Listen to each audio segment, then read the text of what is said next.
Good morning. It's raining, so I'm in the shed doing a how-to tutorial for you guys. Now, basically, this one is on how to get Nitro engine to start easily every time.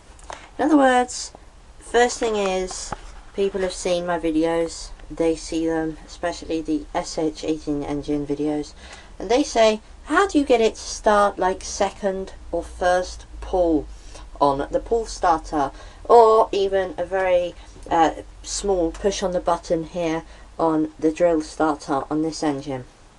So the first thing is I'm going to say is that it's important that you have a good brand engine.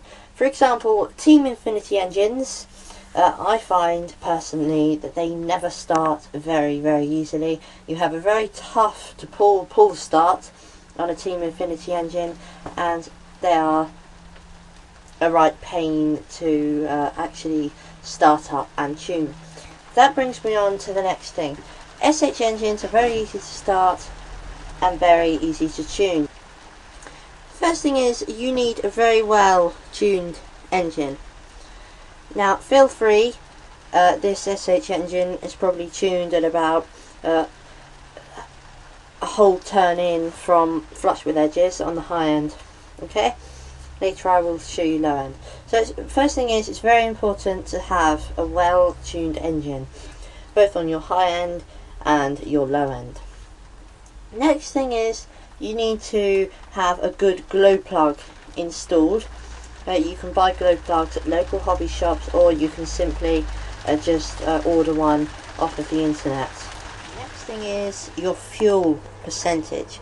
Now your fuel percentage plays a vital role in making sure that your RC vehicle starts easily. Here I am using 25% in a 0.18 Nitro RC engine, and for me 25% works very well. So it's up to you which percentage you use, but make sure whatever percentage you use, you adapt your glow plug for it. So basically, if you're going to use 25%, then you don't need a hot glow plug. You can use a medium glow plug, for example, in that situation. Next thing is when you go to start your engine, you need to prime the engine properly. Now, someone actually asked recently, or a while ago, I can't remember, that why do I prime the engine and then pull the starter a couple of times after?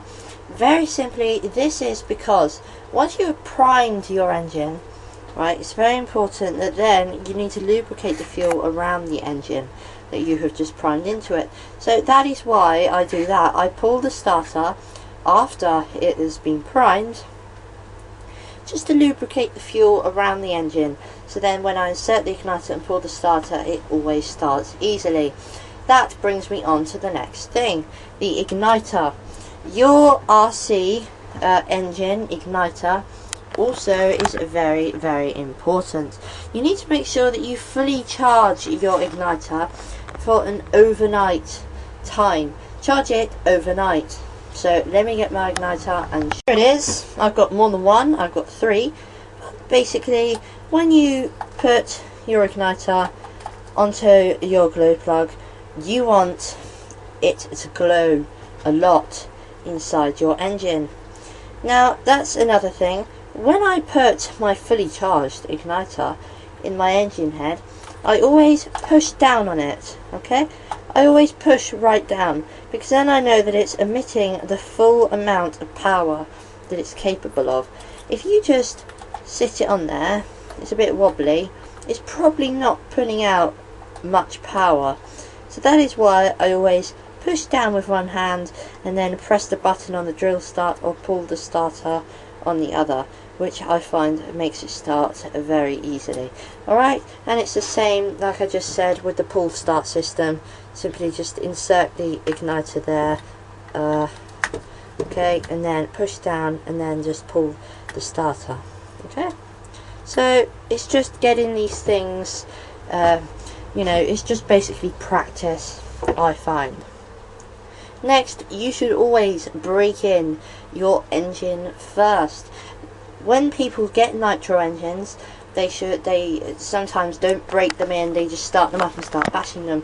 Now this means that the piston and the liner inside your nitro engine won't be fitting properly, and you will lose compression, and then engine won't start as quickly as it should do, and also engine life will be drastically decreased. So please break in your nitro engines.